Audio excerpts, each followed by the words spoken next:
Parole de vie. Parole de vie, votre rendez-vous hebdomadaire avec l'église Parole de vie en collaboration avec l'Institut pastoral Bianco Cato. Je n'oublie aucun de tes bienfaits. C'est tous les lundis de 21h à 21h30. Parole de vie, une émission pour découvrir les richesses de la parole de Dieu et recevoir la vie par la parole de Dieu dans vos maisons. Apprêtez-vous pour une demi-heure de paroles inspirantes, de conseils et de moments transformateurs. Préparez-vous à être touchés par la grâce et la sagesse de Dieu. C'est parti pour Parole de vie. Je n'oublie aucun de tes bienfaits. À chaque fois que j'y pense, mon cœur est rempli de paroles pour te louer.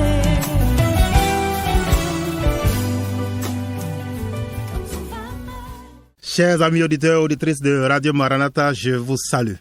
En ce jour, premier lundi du mois de décembre, que la grâce de Dieu vous accompagne dans tout ce que vous avez fait. Bienvenue dans votre émission, l'émission Parole de vie, cette émission qui apporte la vie de Dieu dans vos situations, quelles qu'elles soient. Peu importe ce que tu as vécu au cours de cette journée, en ce début de semaine, peu importe ce qu'a été le week-end, et peu importe ce que tu penses t'attend au cours de cette semaine, il y a une chose que j'aimerais te dire, Dieu a les paroles de la vie, il aimerait te communiquer ces paroles de la vie là et apporter la vie dans tous les aspects de ta vie. J'aimerais prier. Notre Père qui es aux cieux, béni sois-tu.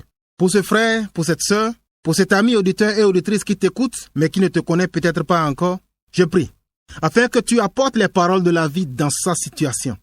Ô Dieu, ce qui est sur le point de mourir, ce qui est sur le point d'être abandonné, ce qui est sur le point d'être complètement atteint par le virus de la mort, du désespoir. Notre Dieu, ton serviteur a dit, à qui irons-nous? Tu as les paroles de la vie. Seigneur, que ces paroles que tes enfants vont entendre ce soir, tes paroles que ces personnes-là vont écouter ce soir, apportent la vie dans les situations, quelles qu'elles soient, pour que tu les fasses du bien, pour que tu les soutiennes et pour que tu les édifies. Transforme leur vie en y apportant ta vie, la vie de Dieu. Au nom de Jésus, Amen. C'est une joie sans cesse renouvelée pour moi d'être là avec vous, de passer ces lundis soirs en votre présence et dans la communion de notre grand Dieu. Parole de vie, c'est connu, c'est plusieurs rubriques. La première, Dieu s'intéresse à toi, où Dieu veut te montrer qu'il pense à toi, qu'il n'est pas indifférent à la situation que tu traverses, ni en privé, ni dans la vie professionnelle. Dieu s'intéresse à toi, c'est la première rubrique que nous avons dans l'émission, suivie de la rubrique Sonder les Écritures, où avec le partenariat de l'Institut pastoral Bianco Cato, nous regardons de près ce que la parole de Dieu a à nous communiquer pour y plonger nos regards. Nous allons écouter une courte transition et ensuite nous revenons pour la rubrique Dieu s'intéresse à toi.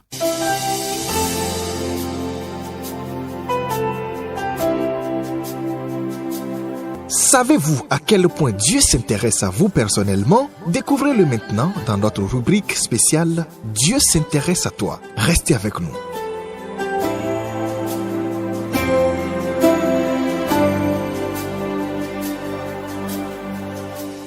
Mon frère, ma sœur, toi qui es chrétien et qui m'entends, et toi aussi, ami auditeur et auditrice, qui peut-être ne suis pas encore le Seigneur, Dieu s'intéresse à toi. Nous sommes dans un monde qui est complètement individualisé où le destin de l'un n'intéresse plus personne. Chacun court son chemin, en particulier dans ce mois de décembre où les fêtes de fin d'année se dessinent, où c'est la course à qui mieux. Mais Dieu n'est pas indifférent à ta situation. Dieu s'intéresse à toi. Dieu s'intéresse à toi et je veux te le confirmer, je veux t'assurer de cela.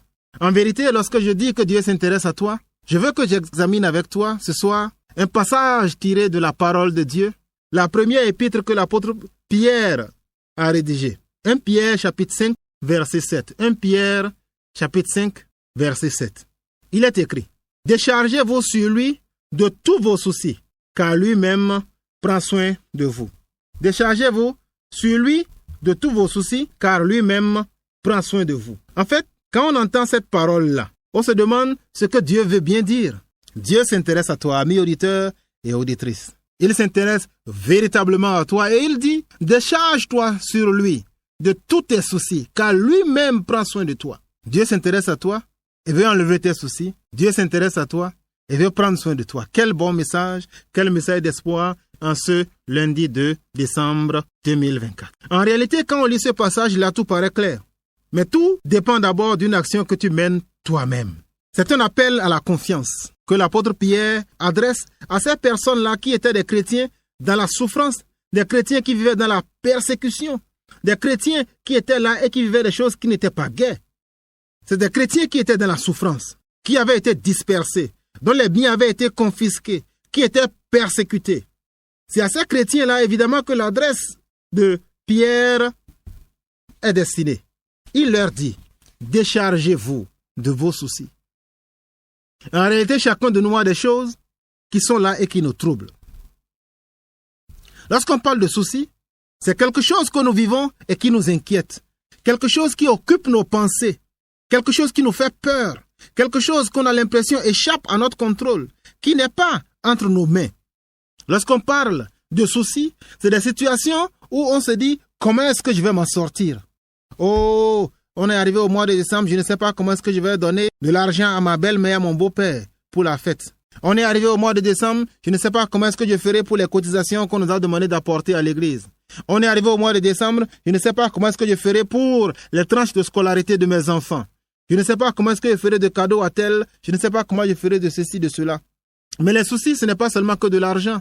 Les soucis, c'est parfois des problèmes de santé, un ami malade, une connaissance qui a quelque chose qui est là, un chômage chronique dont on n'arrive pas à sortir.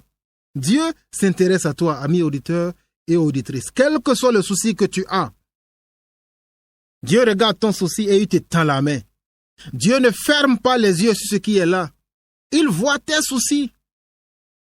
Et il dit que tu dois abandonner ces soucis-là. Oui, les soucis parfois sont fondés, d'autres fois ils ne le sont pas. Les soucis parfois sont fondés lorsque tu sais que nous sommes arrivés au début du mois et que le 5, le propriétaire viendra pour demander le loyer et que le loyer n'est pas déposé quelque part. Le souci est là lorsque tu sais qu'il y a des réalités auxquelles tu dois faire face et tu n'as pas cette capacité-là. On t'a appris que la société va diminuer d'effectifs et tu te dis peut-être que c'est toi qui pourrais être renvoyé et que tu te retrouverais au chômage. Les soucis parfois sont fondés, d'autres sont pas fondés, mais qu'importe. Ils t'empêchent de dormir. Ils nous accompagnent dans tout ce que nous faisons. Tu es sur la moto, mais tu parles seul. Tu vas dans la douche et tu pleures parce que tu ne veux pas que la femme et les enfants voient que tu es vraiment mort d'inquiétude et de peur. Les soucis te rendent paranoïaque. Les soucis font que tu es vraiment inquiet et que tu es là. Tu ne sais pas comment tu vas t'en sortir. Tu as peur de tout. Tout ce qui arrive devient un facteur de stress. Tu as peur de tout le monde. Tu soupçonnes tout le monde. C'est ce que les soucis font. Mais le Seigneur nous a dit que c'est inutile. Nous n'avons pas la possibilité de changer par nos soucis et nos angoisses une seule chose. Un seul de nos cheveux blancs ou noirs ne changera pas à cause de nos soucis. D'ailleurs, les soucis ne font que nous enfoncer davantage. Parce que plus on y réfléchit, plus le problème grandit. Plus ce qui nous inquiète devient quelque chose qui prend de l'ampleur. Je ne demande pas d'être insouciant. Je ne demande pas de ne pas tenir compte des situations qui arrivent et dont il faut se préoccuper. Ce n'est pas ce que je dis. Je ne demande pas ce soir d'être irresponsable par rapport aux difficultés auxquelles nous sommes confrontés. Ce qui est important, c'est la réaction que nous développons par rapport à cette situation-là. Dieu te dit, ne t'inquiète pas, c'est inutile. S'inquiéter ne changera pas la donne. Les soucis ne feront pas que le loyer va être ensemble. Les soucis et les inquiétudes ne feront pas que la personne qui est actuellement à l'hôpital va guérir. Non, les soucis ne font que nous enfoncer davantage. Jésus nous propose une autre solution. Il demande que les soucis te poussent dans les bras du Dieu qui t'aime. Oh oui, tu ne le crois pas? Tu te demandes où est-ce que Dieu est et ces choses-là m'arrivent. Tu te demandes où est-ce que Dieu est et ces situations de conflit-là sont en train de perdurer. Mais Dieu s'intéresse à toi. C'est la solution que tu apportes à la crise qui n'est pas appropriée. Dieu te tend la main ce soir et il te dit que c'est à toi d'agir. Dans Matthieu chapitre 6, il a dit, ne vous inquiétez pas, priez. Mais ici, ce qu'il dit, par rapport aux soucis, il dit, débarrassez-vous. En fait, quand on dit se débarrasser, c'est quoi? Se débarrasser, c'est enlever quelque chose, un poids qui te charge. Se décharger, c'est ça. Tu te débarrasses de quelque chose, tu mets ça, tu te sépares de cela, tu laisses ça de côté, tu mets comme une barrière entre cette chose-là et toi. C'est cela, se décharger. Se décharger d'une chose, c'est se débarrasser de la chose, la laisser loin de soi ou bien laisser à quelqu'un le soin de s'en occuper. On dit, il s'est débarrassé sur moi de son problème. Vous connaissez que j'avais un passé militaire. Et dans le passé militaire qui était le mien, on disait que ceux qui étaient les subordonnés avaient la vie facile. Il leur suffisait de faire le compte rendu à leur patron, de dire, patron, il y a ça là, ça là, ça là. Et eux, ils ne s'en inquiétaient plus parce qu'ils savaient qu'ils avaient poussé ça dans les bras de leur patron. C'est cela, l'image de se débarrasser. On laisse une chose pour que quelqu'un d'autre s'en occupe. On lâche une chose pour que quelqu'un d'autre en prenne soin. On enlève le fardeau. Cela vous libère de la responsabilité ou bien du soin, de l'obligation de faire quelque chose. Dieu te dit, décharge-toi. Mais il te donne l'adresse à laquelle tu dois te débarrasser de la chose. En fait, lorsque vous avez des soucis, les solutions que vous prenez ne sont pas toujours les bonnes choses. Je me souviens d'un parent qui était allé au champ. Il était dans la période de l'igname. Nous sommes dans la bonne période où tout le monde veut manger à goût. Tout le monde veut manger l'igname pilé. Mais l'igname, elle est très lourde. Et ce parent-là était allé au champ à pied et on l'avait chargé, ce parent-là, d'une calebasse qui contenait beaucoup d'igname. Et plus ce parent-là marchait, c'était une jeune fille, plus le poids de l'igname sur ses épaules et sur son cou était énorme. La charge était si forte qu'à un moment donné, le parent a fini par jeter. La calebasse d'igname a été fendue, elle s'est cassée. Les ignames ont été morcelés. Donc jeter simplement les soucis, jeter simplement ou essayer de les noyer dans l'alcool, dans l'oubli, ne change rien. Au contraire, ce que la personne fait, en jetant les soucis à la mauvaise adresse, vous perdez le contenant et vous perdez le contenu. Ces parents-là, la calebasse était fendue, elle ne pouvait plus rien faire. Et les ignames qu'elle transportait, qui étaient des choses de valeur, également, tout ça a été perdu. Non, Jésus ne te demande pas ce soir, ami auditeur ou auditrice, de seulement te décharger des soucis. Il te donne une adresse. Il ne te demande pas de te débarrasser de ce qui est actuellement en train de te surcharger et t'empêche de dormir. Il te dit là où il faut le faire. 1 Pierre 5,7 dit, déchargez-vous sur lui. Oui, c'est Jésus qui est capable. C'est le signe de déchargement de Dieu. Quelle est cette chose-là? Un enfant qui n'arrive pas à émerger à l'école. Une situation avec le beau-père, la belle-mère. Une situation avec l'école. Je ne sais pas ce que tu vis actuellement et qui est une cause de soucis et d'angoisse dans ta vie. Les soucis ne sont jamais agréables. Jamais, jamais, jamais. Dieu dit, je suis le lieu de déchargement. Viens jeter à mes pieds tes soucis. Viens les jeter là. Je suis capable de les prendre. Oui, va vers lui. Mais c'est à toi d'agir. Il n'a pas dit, je vous décharge de vos soucis. Il a dit non, déchargez-vous sur moi. C'est à toi de faire le pas. Es-tu prêt à faire ce pas-là? Viens déposer aux pieds de Jésus tes soucis. Viens déposer auprès de Dieu. C'est un acte de foi. Par cet acte de foi-là, tu dis au Seigneur, je ne peux pas supporter ce colis-là. C'est comme lorsque tu as une panne de moto. Tu sais que tu ne peux pas réparer la moto, mais tu vas déposer la moto auprès du mécanicien parce que tu sais que le mécanicien a les compétences pour le faire. Mais imagine-toi que Dieu est le super mécano. Il est le mécanicien céleste de tous tes soucis. Il est capable de fixer et de démonter, de faire la vidange, de faire les curages, de tous les pots d'échappement. Oui, Dieu est capable. Décharge-toi sur lui, de tout ce qui t'inquiète actuellement. Et lorsque tu le fais, Dieu a dit, la raison pour laquelle il te dit de venir te décharger de lui, c'est que non seulement désormais, le poids pèse sur ses épaules et toi, tu peux marcher librement, mais Dieu prend soin de toi. Dieu t'enlève ce souci-là, ce fardeau. Et désormais, tu marches librement. Tu es complètement affranchi. Il enlève tes soucis. Il a dit, moi-même, je prends soin de toi. Lorsque tu déposes les soucis auprès de Jésus, ce n'est pas que tu es en train de faire une économie, ce n'est pas une tontine de soucis que tu fais. Non, lorsque tu déposes les soucis auprès de Jésus, Dieu s'en occupe, il les règle. Et toi, tu marches libre. Comment est-ce que cela va être réglé? Ce n'est pas ton problème. Je pense à ses amis de Daniel, à qui on a dit d'adorer un Dieu étranger. Il a dit, nous ne le ferons pas. On a dit, on va vous brûler. Ils ont dit, nous avons confiance en notre Dieu. Ils ont déposé auprès de leur Dieu ce souci-là. Et Dieu les a entendus, Dieu les a exaucés. Dépose au pied de Jésus tes soucis et tu verras qu'il te libérera. Je ne sais pas si tu as le courage, je ne sais pas si tu as la foi ou la confiance en Dieu. Mais si tu es chrétien, quel que soit ton fardeau, Dieu te parle ce soir. Il te dit, quels sont ces fardeaux-là que tu as? Quels sont ces soucis-là qui t'empêchent de dormir? Dépose-les à mes pieds. Ne les gère pas d'une manière qui ne glorifie pas le nom de Dieu. Il te tend la main et te dit, décharge-toi sur moi. Seras-tu prêt à agir? Si tu es prêt à agir, tu verras ce que Dieu opérera. Il a dit, je prends soin de toi. J'aimerais prier.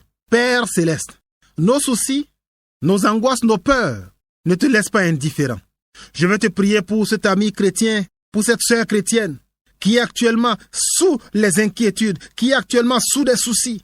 Et à cause de ces soucis-là, la paix a disparu. À cause de ces soucis-là, les inquiétudes l'accompagnent nuit et jour. Lorsque le frère, lorsque la sœur sont dans le lit, elles se tournent sans pouvoir trouver le sommeil. Lorsqu'il est sur la moto, il se parle à lui seul, comme s'il était devenu quelqu'un qui était frappé de démence. Tu vois ce qui est actuellement en train de troubler la personne. Tu vois ce qui est la cause du souci. Oh Seigneur, je veux te prier. Pendant que je leur dis de se décharger auprès de toi et qu'ils sont en train de prier pour dire « Jésus, je te dépose ma honte, je te dépose mon manque de l'argent, je te dépose mon manque de courage, je te dépose la situation de mon enfant. » Quel que soit ce qu'ils sont en train de déposer à leurs pieds, Seigneur, oh mon Dieu, soulage-les au nom de Jésus. Tu as dit, j'ôterai le fardeau, j'enlèverai le poids qui est sur vous, Seigneur éternel. Tu l'as promis dans Matthieu en disant, venez à moi, vous qui êtes fatigués et chargés, et je vous donnerai du repos, Seigneur. Que le repos que tu as promis entre dans le cœur et la situation du frère, la situation de la sœur, et que la vie de Dieu, Seigneur, les soulage au nom puissant de Jésus. Seigneur éternel, notre Dieu, ce qui les bloque et les empêche de venir à tes pieds, le manque de foi, le manque de confiance, ce qui fait qu'ils sont en train de chercher à régler par eux-mêmes leurs soucis qui les empêchent de dormir, Seigneur. Enlève cela de leurs yeux, ouvre leurs yeux, afin qu'ils voient que te faire confiance est beaucoup plus efficace que de faire confiance à une situation qui ne t'honore pas. Notre Dieu, tu es capable de le faire. Bénis-les. À ceux-là qui ne te connaissent pas et qui, peut-être, se demandent comment est-ce qu'ils vont le faire. Je pense à cette femme-là, qui ne te connaissait pas et qui est venue avec son souci, son enfant qui était possédé. Et tu lui as dit, non, je suis seulement pour les chrétiens. Et il a répondu, non, donne-moi. Je veux aussi jouir de tes petites miettes qui tombent sous la table. Jésus de Nazareth, même si cette personne-là ne te connaît pas, je prie pour elle ce soir. Oh, que ce message-là apporte un message d'espoir. Et que cette personne-là, comme cette femme syrophénicienne, vienne à tes pieds pour déposer ses soucis parce que toi, tu prendras soin d'elle. Je t'adore. Je te glorifie. Parce que tu ne nous laisses pas avec nos fardeaux et nos soucis. Non, tu les portes avec nous. Que ton nom soit glorifié. Au nom de Jésus. Amen. Sois fortifié, sois encouragé. Dieu pense à toi et Dieu veut enlever ton souci. Mais c'est à toi de faire le premier pas. Il a dit, déchargez sur vous et déchargez-vous sur moi. Il n'a pas dit, je vous enlève les fardeaux. Essaye cela. Fais un acte de foi ce soir et va vers Jésus. Dépose-lui le fardeau. Et si tu as vécu cela, n'hésite pas à nous contacter pour partager ton expérience avec nous au 65 21 99 99. 65 21 99 99. Que le Seigneur qui t'enlève les soucis et les fardeaux te bénisse. Au nom de Jésus, Amen. Sans transition, nous passons à la deuxième rubrique de notre soirée qui nous parle de sonder les Écritures. Sondez les Écritures, écoutez, méditez et se laissez transformer par la parole vivante et puissante de notre Seigneur. Bienvenue dans Sondez les Écritures.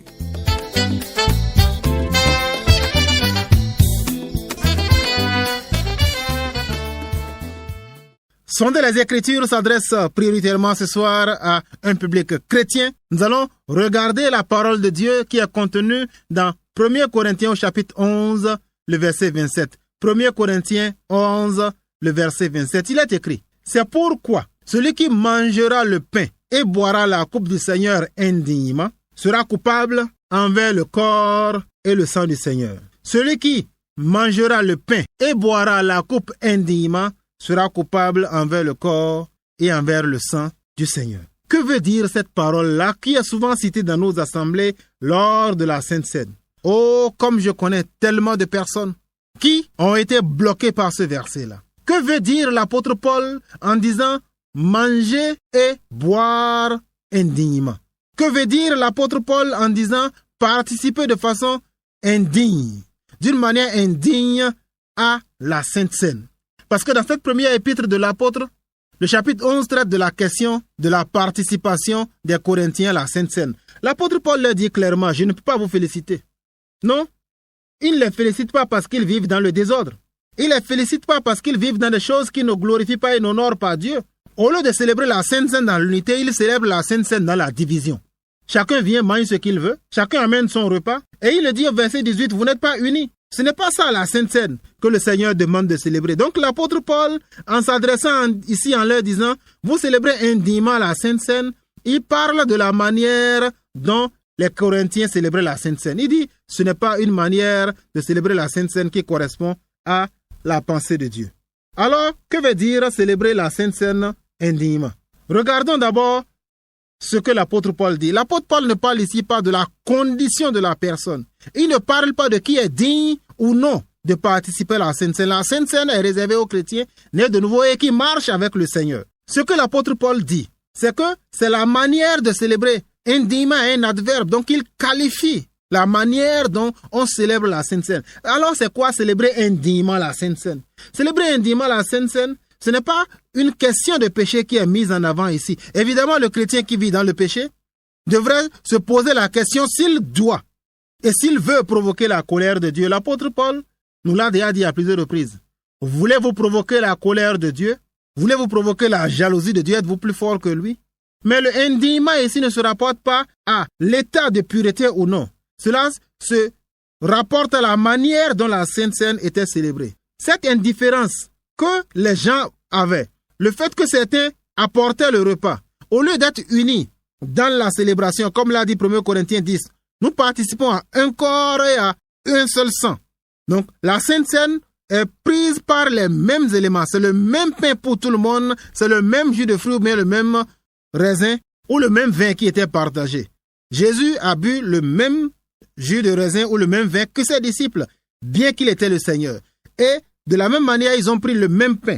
Alors que dans le cas de l'apôtre, de ce que l'apôtre critique ici, il a dit non, lorsque vous vous réunissez, ce que vous faites, ce n'est pas normal. Chacun apporte son pain. La Sainte Seine devrait être un facteur d'unité. Ce que vous faites, c'est du désordre. Et l'apôtre Paul leur dit, vous célébrez la Sainte Seine de manière indigne. La manière dont vous célébrez la Sainte Seine n'est pas appropriée. Donc cet indignement ici ne se rapporte pas à la question de savoir est-ce que je suis libre de péché ou bien est-ce que je vis dans le péché. Cette question-là doit être posée avant. Donc lorsque nous devons ici célébrer la Sainte Seine, posons-nous la question de savoir est-ce que le PDG et le planton ont le même pain, ont le même vin ou bien plutôt comme à Corinthe, certains sont rassasiés tandis que d'autres ont faim. Paul dit au verset 22, si vous le célébrez de cette manière-là, vous méprisez l'église de Dieu et surtout, vous faites honte à ceux-là qui n'ont rien. Manger indignement la Sainte Seine, c'est de ne pas comprendre que la Sainte Seine est en lien avec la mort de Jésus et y voir simplement un repas comme tous les autres. Manger indignement la Sainte Seine, c'est la transformer en un moment de gloutonnerie, en un moment de beuverie où les gens viennent pour se saouler, comme le dit le verset 21. Manger la Sainte Seine indignement, c'est de ne pas comprendre, comme je l'ai dit déjà, l'unité qu'il faut au moment de célébrer cette Sainte Seine-là. Manger indignement la Sainte Seine, c'est mépriser l'alliance que nous avons avec Dieu, parce que la Bible nous dit que certains viennent en étant en communion avec les démons et veulent en même temps avoir la communion avec Dieu. 1 Corinthiens chapitre 10 verset 21. Celui qui célèbre la Sainte Seine de cette manière-là, la célèbre indignement. Manger la Sainte Seine indignement, c'est de ne pas voir la portée spirituelle. On dit, vous annoncez la mort du Christ jusqu'à ce qu'il vienne.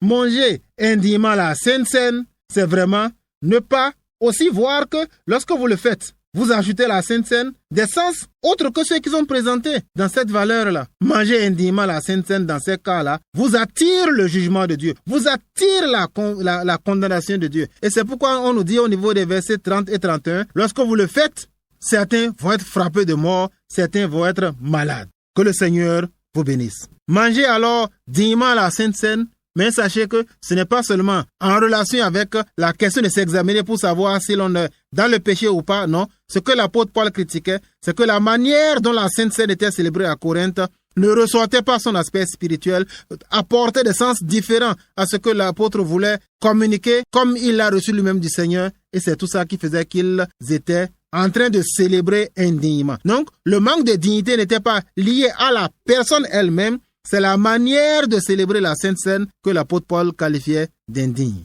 Que Dieu vous bénisse. Et la prochaine fois que vous célébrez la Sainte Seine, rappelez-vous de ne pas la célébrer indignement. Soyez bénis. Amis auditeurs et auditrices, nous sommes déjà arrivés à la fin de notre émission de ce jour, où nous avons vu que, d'une part, Dieu est là. Et Dieu s'intéresse à toi en te faisant jouir pleinement de ce qu'il a. Nous avons vu que Dieu veut prendre soin de toi et que tu as le devoir par toi-même d'aller déposer les soucis à ses pieds. Et vous qui êtes chrétiens, Dieu vous invite à célébrer d'une manière digne, une manière qui glorifie le Seigneur. Comme j'ai hâte de vous retrouver le lundi prochain. C'était le pasteur Anafi. Soyez fortifiés. À très bientôt.